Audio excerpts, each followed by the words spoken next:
ரேபீஸோட பிரச்சனை அவேர்னஸ், ஹைட்ரோஃபோபியாம்பாங்க. தண்ணியை பார்த்தா அது நாய் கடிச்சிச்சுன்னா, அந்த மாதிரி நாய் கடிச்சதுன்னா தொண்டை ஏரியா பாதிக்கும்.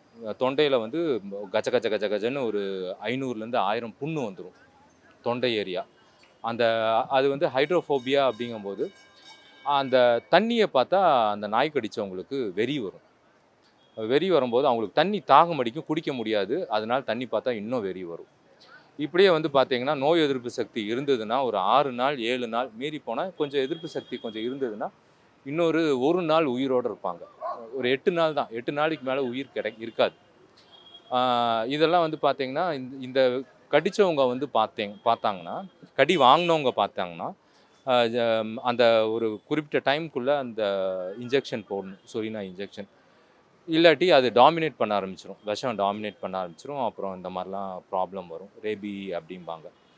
ஒரு ரீசெண்டாக வந்து பார்த்திங்கன்னா ஒரு பெரிய கபடி பிளேயர், இந்தியா நாமினேட் பண்ண ஒரு கபடி பிளேயரோட அவர் இறந்த தருணத்தை பார்த்தேன். ரேபிஸ் அட்டாக் ஆகி அந்த இறந்த வீடியோ பார்த்தேன். அது ரொம்ப கொடுமையாக இருந்துச்சு. நாய்கள் பிரியர்கள்லாம் இருக்கிறாங்க, அவங்கெல்லாம் வந்து இது ஆஃப்டர் எஃபெக்டை பற்றி அவங்க பேசவே மாட்டேங்கிறாங்க. நாய் பிரியர்கள் ஒரு உடனே நாய்க்கு வந்து குரல் கொடுக்க வந்துடுறாங்க. மனிதனுக்கு முதல்ல குரல் கொடுங்கடா அப்படின்ட்டு அவங்களுக்கு அதை பற்றி, நீ எப்படி நாயை பற்றி பேசுகிற, முதல்ல மனிதர்களுக்கு நீங்கள் கொடுங்க. அதுக்கப்புறம் நீங்கள் நாய்க்கு நீங்கள் இது இன்னொன்று சொல்கிறாங்க. இப்போ டெல்லியிலலாம் ஆர்டர் போட்டிருக்காங்க, 3 மாதம் அந்த நாயை அப்சர்வேஷனில் வச்சு திரும்ப கொண்டு வந்து ரோட்டில் விட்டுருவாங்களாம். திரும்ப கொண்டு வந்து எதுக்கு நீங்கள் நாயை பிடிக்கணும்?